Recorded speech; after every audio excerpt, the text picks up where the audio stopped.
ஓம் குருவே போற்றி. Hi friends, இந்த நாள் உங்கள் அனைவருக்கும் இனிமை மிகுந்த நாளாக அமைந்திட இறைவனை வேண்டி வீடியோவுக்குள் அழைக்கிறேன். நாம் ரமண மகரிஷி ஐயாவின் ஆன்ம விசார உபதேசங்களில் சென்ற வீடியோவில் முகவை கண்ண முருகனாரும் பகவானும் சேர்ந்து 1282 பாக்களை கொண்டு உருவாக்கிய ஒரு தொகுப்பே குருவாசக கோவை என்றும், இது தத்துவ ஆராய்ச்சிவியல், தத்துவ அனுசந்தானவியல், தத்துவ அனுபவவியல் என்று 3 பாகங்களாக பிரிக்கப்பட்டு 231 அத்தியாயங்களில் அமைந்துள்ள இந்நூல் பகவானது அனைத்து போதனா ரகசியங்களும் விளக்கங்களும் ஒருங்கே அமைந்த ஞான பொக்கிஷம் என்பதை தெரிந்து கொண்டோம். அத்துடன் கணபதி சாஸ்திரியும் அவரது அறிவார்ந்த சீடர்களான கபாலி சாஸ்திரி மற்றும் தெய்வ பிரதர் ஆகியோர் பகவானிடம் வினவிய வினாக்களும் பகவான் அவற்றுக்கு பகர்ந்த விடைகளும் கொண்டு உருவானதே ஸ்ரீ ரமண கீதை என்னும் அரிய சமஸ்கிருத நூல் என்பதையும் தெரிந்து கொண்டோம். இந்த வீடியோவில் கேட்டதும் கிடைத்ததும் என்ற தலைப்பில் பகவானின் தீவிர பக்தர்கள் விடுத்த வினாக்களுக்கு பகவான் நிதானித்து மிகவும் தெளிவாக அவர்கள் சந்தேகங்கள் தீரும்படியாக அளித்த பதில்களைத்தான் தெரிந்து கொள்ளப் போகிறோம். ஆன்மீக பாதையில் முன்னேற விரும்பும் ஒவ்வொருவர் மனதிலும் இதுபோன்று 1000 கேள்விகளுக்கு விடை தெரியாமலேயே தவித்து கொண்டிருப்போம்.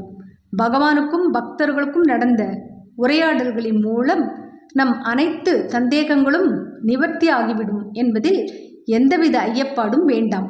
அதிலும் பால் பிரிண்டன் என்னும் மேலை நாட்டு எழுத்தாளருக்கும் பகவானுக்கும் நடந்த உரையாடல் மிகவும் சுவாரஸ்யமானது.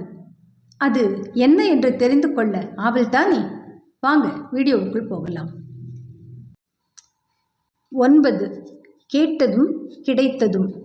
குருவின் சந்நிதியில் நமக்குள் தோன்றும் மனதின் உயர்ச்சி, அதீத தெய்வீக உணர்வு, உடலில் உண்டாகும் உயர்நிலை மாற்றங்கள் ஆகியவற்றை நம்மால் ஓரளவே உணர்ந்து கொள்ள முடியும். ஆனால் அவற்றை நாம் மற்றவர்களுக்கு எடுத்து சொல்ல முடியாது. இன்று மக்கள் உடல் வலிமையும் மன ஆற்றலும் குறைந்து தங்கள் குறுகிய வாழ்வின் குறிக்கோள் முழுவதையும் உண்மை பொருளாகிய காலம் கடந்த ஆன்மாவை பற்றிய சிந்தனையின்றி தோற்றப் பொருளாகிய காலவட்டத்திலுள்ள விஷயப் பொருள்களில் செலுத்து கொண்டிருக்கின்றனர். அவர்களுக்கு இந்த குருநாதரின் போதனைகள் மிகவும் பயனளிப்பதாகும். அப்போதனைகள் அவர்களின் அன்றாட வாழ்வில் இணைந்து அவர்களை உயர்த்தி பிடிக்கும் இன்றியமையாத துணையாக விளங்குவனவாகும். வரைநெறியற்ற லோகாயுதம் பரவியுள்ள உலகில் வேதாந்த சமயத்தின் குறிக்கோளை அடைந்தவராகவும் ஆன்ம சக்தியின் ஊற்றாக விளங்கியவராகவும் ஒப்பற்ற குருநாதராகவும் திகழ்ந்தவர் பகவான் ஸ்ரீ ரமண மகரிஷி. அண்ணாமலை சாரலில் கொலுவிற்றிருந்த பகவான் சந்நிதி அற்புதமானது, உன்னதமானது, ஒப்புயர்வற்றது. அங்கு அரங்கேறிய ஒவ்வொரு நிகழ்ச்சியுமே ஆன்ம நேயம் மிக்க தத்துவ பொருள் நிறைந்தது. அவற்றின் சாரமான உட்கருத்தின் தெளிந்த தத்துவத்தை எந்த நூலிலும் கண்டு தெளிய முடியாது. அவையாவும் அனுபவபூர்வமான பிரமாணங்கள். நூல்களால் உணர்த்த முடியாத மெய்யுணர்வை கேட்பவரின் உள்ளத்தில் பதித்து நிறுத்தக்கூடிய பராவாக்குகள். அன்பர்கள் ஆர்வமுடன் கேட்கும் கேள்விகளுக்கு பகவான் தனது அனுபவத்தையே விடையாக சொல்லி அவர்களை தங்கள் இயல்பான உண்மை நிலையினை தனக்குத்தானே உணர்ந்து கொள்ள செய்த உத்தமோத்ம போதகர் அவர். பகவானுக்கே உரிய தனி சிறப்பு இது. மேலும் அவரது உபதேசங்கள் காரிய காரண விளைவுகளுக்கு முக்கியத்துவம் கொடுக்கும் விவேக பொக்கிஷமாகவே இருந்தன. அவ்விவேக விளக்கங்கள் அறிவு நிறைவு பூர்வ முடிவுகளாகவே எப்போதும் மிளிர்ந்தன. வைராகியத்தை பற்றி மற்றவர்களுக்கு போதிக்காமல் தாம் அந்த வழியில் நடந்து காட்டிய உத்தம தியாகசீலரான பகவான் தமது நடை உடை பாவனைகளில் மிகவும் எளியவராகவே இருந்தார். அவ்வாறே அவரது உபதேசங்களும் மிக எளிய முறையில் அமைந்து அன்பர்களின் உள்ளத்தில் ஊடுருவி பாய்ந்து சிந்திக்க செய்யும் ஆற்றல் மிகுந்தவையாக விளங்கின. இவ்வாறு பகவான் எல்லோருக்கும் அருளிய உபதேசம் அதுவரை யாருக்கும் எளிதில் கிடைப்பதற்கரிய மாபெரும் மறைபொருள் பொக்கிஷம் என்பது எத்தனை ஆச்சரியமானது! எந்த நேரத்திலும் எப்போதும் எவரும் பகவானை அணுகி உரையாடலாம். பொதுவாக அன்பர்கள் அப்படி அவரிடம் கேட்ட வினாக்களும் அவற்றுக்கு அவர் அளித்த விடைகளும் அவர் முன்னிலையில் குழுமியிருந்தோர் முன்பாகவே எந்த ஒரு இரகசியமும் இன்றி வெளிப்படுத்தப்பட்டன. அப்படி பகவானால் உபதேசிக்கப்பட்ட போதனைகளும் செயல்முறைகளும் அன்பர்களின் அவரவர் சுபாவத்திற்கும் படிநிலைக்கும் தக்கவாறு வெவ்வேறாக அமைந்திருந்தன. பகவானது தெளிவான உபதேசங்கள் அனைவரையும் கவர்ந்ததோடு பொதுவாக அவை யாவர்க்கும் சம்மதமாகவும் பாவனைகளுக்கும் உணர்ச்சி வசப்பட்ட கருத்துக்களுக்கும் அப்பாற்பட்டு விளங்குவதாகவும் அமைந்திருந்தன. அதனால்தான் மேற்கத்திய நாடுகளில் அவரது உபதேசங்கள் பெரிதும் வரவேற்கப்பட்டன. இன்றும் அந்நிலை தொடர்வதற்கு அவ்வுபதேசங்களில் விளங்கும் சத்திய ஞான நெறியே காரணம் எனலாம். உண்மையையும் ஆன்ம ஞானத்தையும் நாடி தம்மிடம் வரும் அன்பர்களை பகவான் பிரச்சாரமோ எவ்வித கட்டுத்திட்டங்களோ இன்றி தற்கவனத்தை அவர்களை தங்கள் மீதே திருப்பும் எளிய வழியை காட்டினார். அது மட்டுமல்ல, பகவானிடம் கேட்கப்படும் எந்த கேள்விக்கும் அவருடைய அணுகுமுறை நேராகவும் தனித்தன்மை உடையதாகவும் அமைந்திருந்தது. அதனால் அது கடும் பகுத்தறிவாதிகளுக்கும் மனோதத்துவ ஆராய்ச்சியாளர்களுக்கும் கூட சுவாரஸ்யம் உடையதாக இருந்தது. கணபதி சாஸ்திரிகள் ஒரு சமயம் பகவானின் உபதேச சிறப்பு பற்றி குறிப்பிடுகையில், பகவான் சொல்கிற ஒரு சொல் போதும், அனைத்தையும் தெளிவாக்கிவிடும் என்று கூறினார். சாஸ்திரிகளின் கூற்றை மெய்ப்படுத்தும் வகையில் அன்பர்கள் பகவானிடம் கேட்ட கேள்விகளும் பகவான் அவற்றுக்கு பகர்ந்த பதில்களும் ஆகிய நிகழ்ச்சிகளை இனி தொடர்வோம். பகவான் ஸ்ரீ ரமண மகரிஷிக்கும் மேற்கத்திய எழுத்தாளர் பால் பிரிண்டனுக்கும் இடையே வினாவிடை வடிவில் அமைந்த உரையாடல்கள் வெகு சுவாரஸ்யமானவை. ஆன்மீக பாதையில் முன்னேறி செல்ல விரும்பும் அடியார்களுக்கு அவை வழிகாட்டும் வெளிச்சமாக விளங்கியதோடு பகவானின் ஆன்ம விசார நெறியை ஐரோப்பிய நாடுகளில் பரவச் சென்று அவரை பிரபலப்படுத்துவதாகவும் அமைந்தன. பகவானோடு பால் பிரிண்டன் ஆசிரமத்தில் தங்கியிருந்த சொற்ப காலத்தில் பல்வேறு சமயங்களில் வினாவிடையாக அவரிடம் நிகழ்த்திய உரையாடல்கள் வருமாறு. பிரிண்டன்: சுவாமி, நான் எங்களது மேலை நாட்டு தத்துவங்களையும் விஞ்ஞானங்களையும் நன்றாக படித்திருக்கிறேன். எங்கள் நகரங்களில் பல தரத்தில் உள்ள மக்களுடன் வாழ்ந்து வேலை செய்திருக்கிறேன். அவர்களது ஆசாபாசங்களிலும் இன்பத் துன்பங்களிலும் பங்கு கொண்டிருக்கிறேன். அதே நேரத்தில் நான் தன்னந்தனியான இடங்களிலும் இருந்திருக்கிறேன். ஏகாந்தமாக ஆழ்ந்த சிந்தனையில் ஆழ்ந்திருந்ததுண்டு. மேலை நாட்டு பேரறிஞர்களை கண்டு பேசி என் சந்தேகங்களுக்கு விளக்கம் கேட்டுள்ளேன். எனக்கு இன்னும் தீராத சில சந்தேகங்கள் இருக்கின்றன. ஒளி தேடி கீழே நாடுகளை நோக்கி என் பார்வை திரும்புகிறது. பகவான்: சரிதான், புரிகிறது. பிரிண்டன்: எத்தனையோ அபிப்பிராயங்களையும் சித்தாந்தங்களையும் கேட்டிருக்கிறேன். நான் கேட்காத கோட்பாடுகளும் அவற்றை நிரூபிக்கும் ஆதாரங்களும் இல்லை. எனக்கு அலுத்து போய்விட்டது. ஒருவன் தானே சொந்தமாக அனுபவித்து உணர முடியாதவற்றையெல்லாம் பற்றி பேசுவதிலும் எழுதுவதிலும் எனக்கு நம்பிக்கையே இல்லை. சுவாமி, நான் இப்படியெல்லாம் பேசுவதை மன்னிக்க வேண்டுகிறேன். ஆனால் நான் மதத்தை கடைபிடிப்பவன் அல்ல. தயவு செய்து கூறுங்கள், மனிதனுடைய பௌதீக லோகாயுத வாழ்விற்கு அப்பால் ஏதேனும் உள்ளதா? இருக்கிறதெனில் எனக்கு அந்த அனுபவம் நேர நான் என்ன செய்ய வேண்டும்? பகவான் மௌனம் காக்கிறார். பிரிண்டன்: மேலை நாடுகளில் எங்கள் சிந்தனையாளர்களுக்கும் விஞ்ஞானிகளுக்கும் அவர்களின் புத்திசாலித்தனத்திற்காக மரியாதை ரொம்ப ஜாஸ்தி. ஆனால் வாழ்க்கையின் உண்மை என்ன, தோற்றத்திற்கு பின் மறைந்திருக்கும் யதார்த்தம் என்ன என்று கேட்டால் கையை விரித்து விடுகிறார்கள். தெரியவில்லை என்று ஒப்புக்கொள்கிறார்கள். மேலை நாட்டு சிந்தனையாளர்களால் விளக்க இயலாத உண்மையை உணர்ந்த ஞானிகள் சிலர் உங்கள் தேசத்தில் இருப்பதாக சொல்கிறார்கள். இது உண்மைதானா? நான் ஞானோதயம் பெறுவதற்கு நீங்கள் உதவி செய்வீர்களா? அல்லது இதை தேடுவதே மாயைதானா? பகவான்: நான் என்கிறீர்கள், நான் அறிய விரும்புகிறேன் என்கிறீர்கள். அந்த நான் என்பது யார்? சொல்லுங்கள். பிரிண்டன்: உங்கள் கேள்வி எனக்கு புரியவில்லையே. பகவான்: புரியவில்லையா? கொஞ்சம் சிந்தித்து பாருங்கள். பிரிண்டன் விரலால் தன்னை சுட்டி காட்டி பால் பிரிண்டன்: பகவான், உங்களுக்கு அவரை தெரியுமா? பிரிண்டன்: பிறந்ததிலிருந்தே தெரியுமே. பகவான்: ஆனால் அது உங்களுடைய உடல் தானே. நான் கேட்டதை திரும்பவும் சொல்கிறேன், சொல்லுங்கள், நீங்கள் யார்? பிரிண்டன் மௌனம் காக்கிறார். பகவான், முதலில் அந்த நான் என்பது யார் என்று தெரிந்து கொள்ளுங்கள், பிறகு உண்மை தெரியும். பிரிண்டன் மௌனம் காக்கிறார். பகவான், வேறே ஒன்றும் செய்ய வேண்டியதில்லை, உங்களுக்குள்ளேயே பாருங்கள். இதை மட்டும் சரியாக செய்தீர்களாகில் உங்களுடைய எல்லா பிரச்சனைகளுக்கும் பரிகாரம் கிடைக்கும். பிரிண்டன், பின்னே என்ன செய்யணும்? ஒரு வழி சொல்லுங்களேன். பகவான், தன்னுடைய சொரூபத்தை ஆழ்ந்து விசாரிப்பதாலும், அதாவது ஆத்ம விசாரத்தாலும், இடைவிடா தியானத்தாலும் அகவொளி பெறலாம். பிரிண்டன், நான் உண்மையை நாடி அடிக்கடி தியானம் செய்துள்ளேன், முன்னேற்றமே இல்லையே. பகவான், முன்னேற்றம் இல்லை என்பது உங்களுக்கு எப்படி தெரியும்? ஆன்மீக உலகில் தன்னுடைய முன்னேற்றத்தை கண்டு உணர்வது ரொம்ப கஷ்டம். பிரிண்டன், ஒரு குருவின் உதவி அவசியமா? பகவான், தேவைப்படலாம். பிரிண்டன், நீங்கள் கூறும் வழியின் மூலம் தன்னைத்தானே காண குருவானவர் ஒருவனுக்கு உதவ முடியுமா? பகவான், ஆன்ம விசாரத்திற்கு தேவையான எல்லா உதவிகளும் அவரால் தர முடியும். இதை சொந்த அனுபவத்தால் கண்டறியலாம்.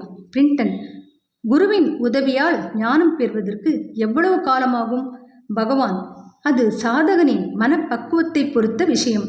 விடும் மருந்தை ஒரு கணத்தில் பற்ற வைக்கலாம், கரியில் நெருப்பு பிடிக்கவோ வெகு நேரமாகும். பிரிண்டன், தற்பொழுது உலகின் நிலையை காணும் பொழுது வேதனையாக இருக்கிறது. உலகின் எதிர்காலம் எப்படி இருக்குமோ என்ற கவலை உண்டாகிறது. இதை பற்றி மகரிஷிகள் அபிப்பிராயம் கூற வேண்டும்.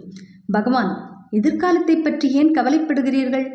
நிகழ்காலத்தையே நீங்கள் சரியாக அறியவில்லையே.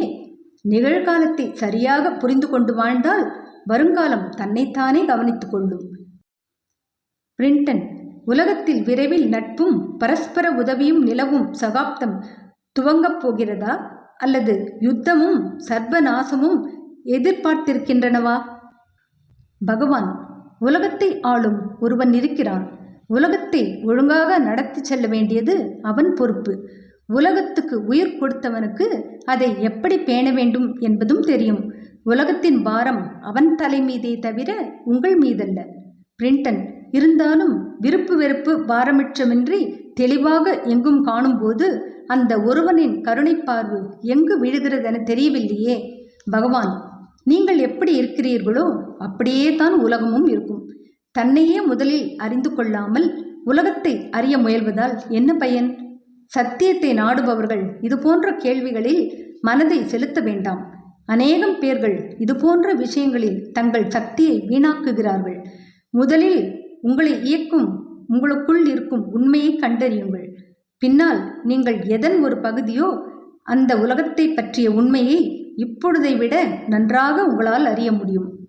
பிரிண்டன், சத்தியத்தை கண்டறிய விரும்புபவன் இந்த உலகத்தை துறந்து தனிமையான காடுகளுக்கோ மலைகளுக்கோ சென்றுவிட வேண்டும் என்று யோகிகள் கூறுகிறார்கள். எங்கள் மேலை நாடுகளில் நாங்கள் வாழும் முறை வேறுபட்டது.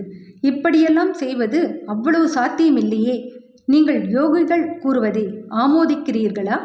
பகவான், கர்ம வாழ்க்கையை துறக்க வேண்டிய அவசியமில்லை.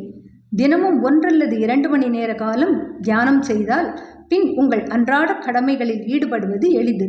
சரியான முறையில் தியானம் செய்தீர்களாகில் அப்பொழுது எழும் அமைதியான மனநிலை நீங்கள் பணியில் ஈடுபட்டிருக்கும் பொழுதும் தொடர்ந்து நீடிக்கும். தியான நேரத்து மனப்பான்மை நீங்கள் உலகக் காரியங்களை செய்யும் பொழுதும் அவற்றில் பிரதிபலிக்கும். பிரிண்டன், அப்படி செய்வதால் உண்டாகும் விளைவு என்ன? பகவான், அப்படி செய்து வருங்கால் மனிதர்களிடம் நீங்கள் உறவாடும் விதத்திலும் வாழ்க்கையில் நேரிடும் சம்பவங்கள் மற்றும் உலகப் பொருட்கள் மீது நீங்கள் கொள்ளும் கருத்துக்களில் மெல்ல மெல்ல ஒரு மாறுதல் நிகழ்வதை காண்பீர்கள். உங்கள் முயற்சியின்றியே உங்கள் செய்கைகள் தியானமாகவே ஆகிவிடும். பிரிண்டன், அப்படியானால் யோகிகள் கூறுவதை நீங்கள் ஏற்றுக்கொள்ளவில்லை இல்லையா? பகவான், ஆம் அல்லது இல்லை என்று சொல்லாமல் தன்னை இந்த உலகத்துடன் பந்தப்படுத்தும் சுயநல சிறுமையை விட்டுவிடல் வேண்டும். பொய்யான நான் அகந்தியை விட்டுவிடுதலே உண்மையான துறவு. பிரிண்டன், சுயநலமே இன்றி இவ்வுலகில் செயல்படுவது எப்படி சாத்தியமாகும்? பகவான், கர்மம் ஞானம் இரண்டிற்கும் இடையே எவ்விதமான முரண்பாடும் இல்லை. பிரிண்டன், அப்படியானால் ஒருவன் வழக்கம் போல் தனது தொழில் உத்தியோகம் போன்ற காரியங்களில் தொடர்ந்து ஈடுபட்டிருந்தாலும் அவன் ஞானம் பெற முடியும் என்கிறீர்களா? பகவான், பேஷாக முடியும். ஆனால் ஞானம் அடைந்தவன் இன்னும் இந்த காரியங்களை செய்து கொண்டிருப்பது பழைய ஆள்தான் என்று நினைக்க மாட்டான்.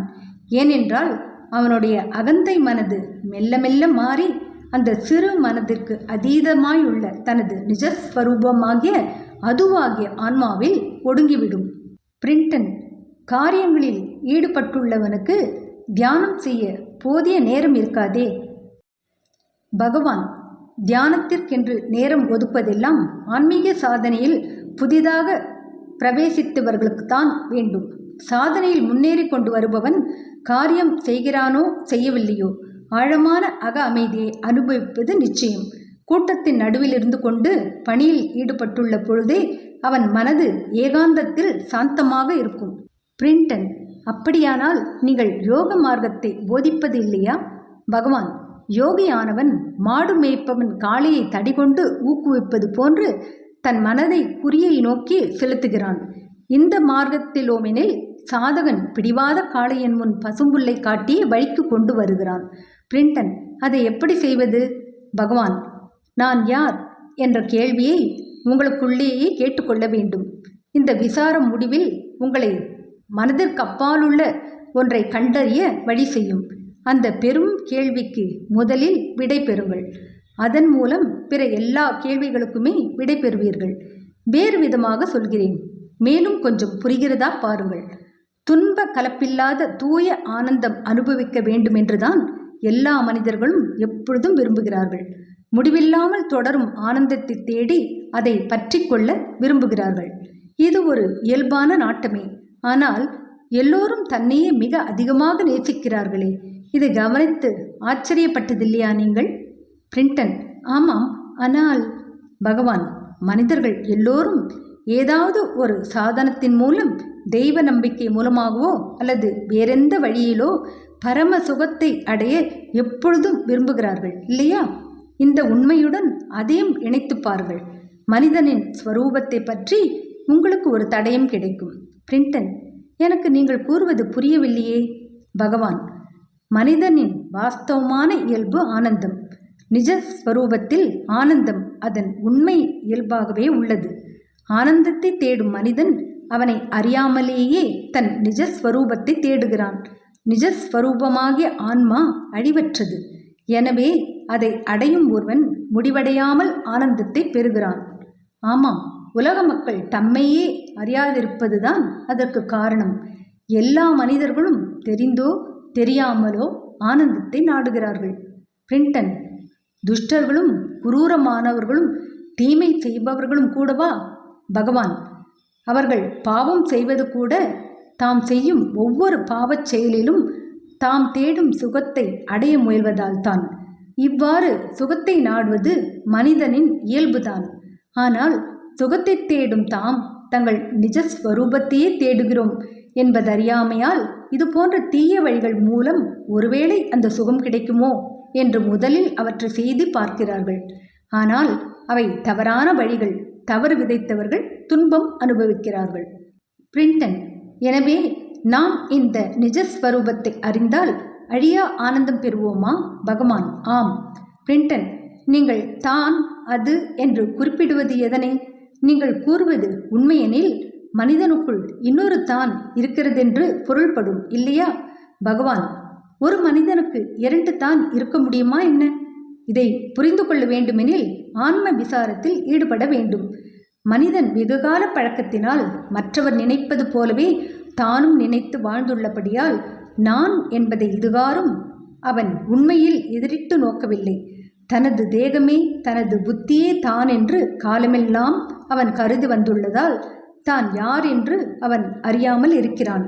அதனால்தான் நான் யார் என்று ஆன்ம விசாரத்தை விடாது கடைபிடித்தல் வேண்டுமென கூறுகிறேன். இந்த நிஜஸ்வரூபத்தை, ஆன்மாவை வர்ணிக்க சொல்கிறீர்களே, அதை பற்றி என்ன சொல்ல முடியும்? நான் என்று அபிமானித்து எழும் அகந்தை எதனின்று எழுகிறதோ, பின்னர் எதனில் அது ஒடுங்கி மறையுமோ அதுவே நிஜஸ்வரூபம், ஆத்மா. பிரிண்டன், என்ன மறையுமா? நான் என்ற தனது பாவத்தை எப்படி ஒருவன் இழக்க முடியும்? பகவான், மனதின் எல்லா நினைவுகளுக்கும் அடிப்படையான, எல்லோருக்கும் மூலமான முதல் எண்ணம் நான் என்பதே. இந்த எண்ணம் எழுந்த பின்னரே பிற எண்ணங்கள் எதுவும் எழ முடியும். நான் என்ற தன்மை எழுந்த பின்னரே நீ என்னும் சுட்டுப்பெயரான முன்னிலை தோன்ற முடியும்.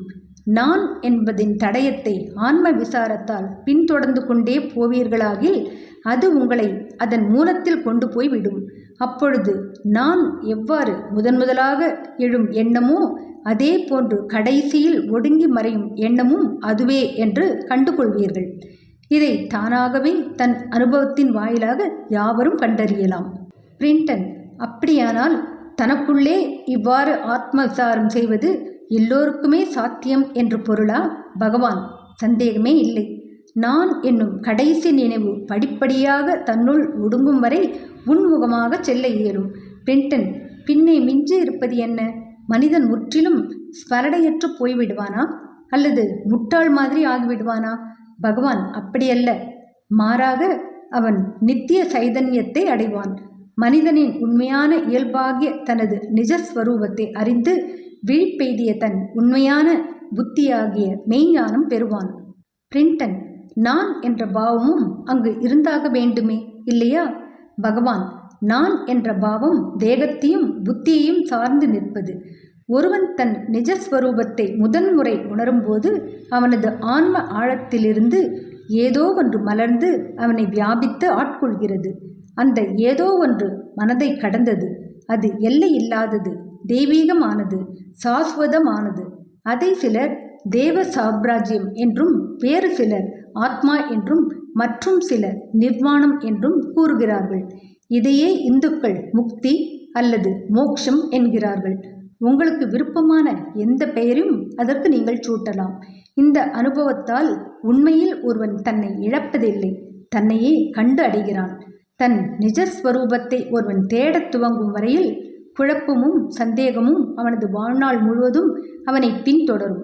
மன்னர்களும் அரசியல் தலைவர்களும் தமது அந்தரங்கத்தில் தாம் தம்மையே ஆளும் திறனற்றவர்கள் என்று உணர்ந்தும் கூட பிறரை ஆள முயல்கிறார்கள். தனது உண்மையான ஆழத்தை தன்னையே அறிந்தவனோவெனில் உலகின் மகா பெரிய சக்தியை தன்வசம் கொண்டுள்ளான். எத்தனை துறைகளில் ஏராளமான விஷயங்களை பற்றி அறிவு ஈட்டுவதில் தம் வாழ்நாளை பயன்படுத்தும் அதிமேதாவிகள் இருக்கிறார்கள். அவர்களிடம் மனித வாழ்க்கையின் புதிரை அவிழ்த்து விட்டீர்களா என்று கேட்டால் அவர்கள் நாணி தலைகுனிவார்கள். தன்னைத்தான் அறிந்து கொள்ளாமல் மற்றெல்லாவற்றையும் அறிவதால் என்ன பயன்? தன் நிஜஸ்வரூபத்தை அறியும் அக ஆராய்ச்சியை மனிதன் புறக்கணிக்கிறான். ஆனால் இதை காட்டிலும் செய்ய வேண்டிய ஆராய்ச்சியோ பணியோ இருக்கிறதா? பிரிண்டன்: இது மகா கடினமான மனித சக்தியை மீறிய ஒரு காரியமாக தோன்றுகிறதே. பகவான்: இதை செய்து பார்க்காமல் கடினம், அசாத்தியம் என்று கூற வேண்டாம். நீங்கள் நினைப்பது போல் இது ஒன்றும் கடினமல்ல. பிரிண்டன்: எப்பொழுதும் வெளிமுகமாக செயல் வேகத்தில் இருக்கும் எங்களை போன்ற காரியசீலர்களான மேற்கத்தியர்களுக்கு இது போன்ற உன்முக விசாரணை. பகவான்: இந்தியர்களுக்காகட்டும் மேற்கத்தியர்களுக்காகட்டும் சத்திய தரிசனம் ஒன்றே. லௌகீக வாழ்க்கையில் அழுந்தி இருப்பவர்களுக்கு இந்த விசார மார்க்கம் கூடுதலான கடினமாக தோன்றலாம். ஆனால் அவர்களும் முயன்று வெற்றி காணலாம். வெல்ல வேண்டும். தியானத்தால் உண்டாகும் ஆழ்ந்த அமைதி பிரவாகத்தை பழக்கத்தினால் நிலையாக்கி கொள்ளலாம். பின் அந்த மனநிலையில் இருந்து கொண்டே தனது பணியையும் உலக காரியங்களையும் செய்ய முடியும். அதில் எந்த விதமான தடங்களும் இராது. இந்த விதமாக தியானத்திற்கும் வெளி உலக செயல்பாட்டிற்கும் இடையே வேற்றுமையே இருக்காது. நான் யார் என்று விசாரம் செய்து இந்த தேகமும் புத்தியும் ஆசைகளும் நானல்ல என்று கண்டு கொண்டீர்களானால் பின்னர் இந்த அகவிசார மனப்பான்மையே நான் யார் என்ற கேள்வியின் விடையை உங்களது உள்ளுக்குள் இருந்து வெளிக்கொண்டு வரும். தானாகவே ஒரு ஆழ்ந்த அக அனுபூதியாக அந்த விடை மலரும். உங்கள் நிஜஸ்வரூபத்தை அறியும். பின் சூரிய ஒளியைப் போன்று சத்தியம் உங்கள் இதயத்தில் ஒளிரும். மனதில் துயரம் நீங்கும். உண்மையான ஆனந்தம் அதில் பெருக்கெடுக்கும். ஏனெனில் ஆனந்தமும் நிஜஸ்வரூபமும் ஒன்றே. ஆத்ம ஞானம் பெற்ற பிறகு வேறு எந்த சந்தேகமும் இருக்காது. ஒரு சமயம் பகவான் பால் பிரிண்டனிடம் ஆன்ம விசார மார்க்கத்தின் செல்பவனை எதிர்நோக்கி இருக்கும் பேரனுபூதியை பற்றி கூறினார். அப்பொழுது இருவருக்கும் இடையே நிகழ்ந்த உரையாடல் இது. பிரிண்டன்: ஆனால் மகரிஷி, இந்த மார்க்கம் மிக கடினமானது. அதற்கு வேண்டிய பலம் என்னிடம் இல்லையே. பகவான்: இந்த நினைப்பு தான் பெரிய தடை. காரிய சித்தி நடவாத காரியமோ, நமக்கு சக்தி இல்லையே என்ற எண்ணங்களே மனிதருக்கு வீண் சுமையாகின்றன. பிரிண்டன்: அது சரி, ஆனால் உண்மையில் ஒருவன் சக்தி இல்லாதவனாக இருந்தாலும் அப்படி நினைக்கக்கூடாதா? பகவான்: அது உண்மையல்ல. நான் பலகீனன், நான் தீயவன் என்று நினைப்பதே மனிதன் செய்யும் மிக பெரும் தவறு. ஒவ்வொரு மனிதனும் தனது நிஜஸ்வரூபத்தில் தெய்வீகமும் வலிமையும் உள்ளவன். பலகீனமும் தீதும் அவனுடைய பழக்கங்களும் எண்ணங்களும் ஆசைகளுமே, அவனல்ல. மற்றொரு சமயம் அவர்கள் மேற்கத்திய நாடுகளை பற்றி பேசிக்கொண்டிருந்த பொழுது நிகழ்ந்த உரையாடல். பிரிண்டன்: ஆமாம், இந்த காட்டின் தனிமையிலும் அமைதியிலும் ஆன்மீக அனுபவம் பெறுவதும் அதை நிலைபோக்கிக் கொள்வதும் உங்களுக்கு எளிது. இங்கே மனதை தொந்தரவு செய்வதற்கோ அலைக்கழிப்பதற்கோ ஒன்றும் இல்லை. பகவான்: லட்சியத்தை அடைந்த பிறகு அறிபவனை அறிந்த பின் ஒருவன் லண்டன் நகரில் தன் வீட்டில் வாழ்ந்தாலும் அல்லது காட்டினுள் ஏகாந்தமாக வாழ்ந்தாலும் அதில் வித்தியாசமே கிடையாது. பால் பிரிண்டனுக்கும் பகவானுக்கும் ஏற்பட்ட சந்திப்புகளில் ஒரே ஒரு முறை இந்தியர்களை பிரிண்டன் குறை கூறினார். அந்த உரையாடல் இது. பிரிண்டன்: லோகாயத கண்ணோட்டத்தில் பார்க்கும் பொழுது இந்தியர்கள் முன்னேற்றத்தை புறக்கணித்து விட்டார்கள். பகவான்: வாஸ்தவம்தான், நாங்கள் முன்னேறவில்லை. ஆனால் எங்களுடைய தேவைகள் குறைவு. எங்கள் சமுதாயம் முன்னேறத்தான் வேண்டும். இருந்தாலும் உங்களை காட்டிலும் நாங்கள் மிக எளிதில் சொற்பத்தை கொண்டே திருப்தி அடைந்து விடுகிறோம். எங்களுக்கு சில தேவைகளே உள்ளன. எனவே நாங்கள் முன்னேற்றம் அடையவில்லையே தவிர உங்களை விட சந்தோஷத்தில் குறைந்தவர்கள் இல்லை. அடுத்து வரும் பக்தர்கள் யார், அவர் என்ன கேள்விகள் கேட்டார்கள் என்பதை அடுத்த வீடியோவில் காண்போம். என்ன ஃப்ரெண்ட்ஸ், இந்த வீடியோ பிடிச்சிருந்தா லைக் பண்ணுங்கள், ஷேர் பண்ணுங்கள், சேனலை சப்ஸ்கிரைப் பண்ணுங்கள். எனக்கு இதுவரை சப்ஸ்கிரைப் செய்துள்ள அனைவருக்கும் என்னுடைய மனமார்ந்த நன்றிகள். மீண்டும் அடுத்த வீடியோவில் சந்திக்கும் வரை உங்கள் அனைவருக்கும் நன்றி கூறி விடைபெறுகிறேன். வணக்கம்.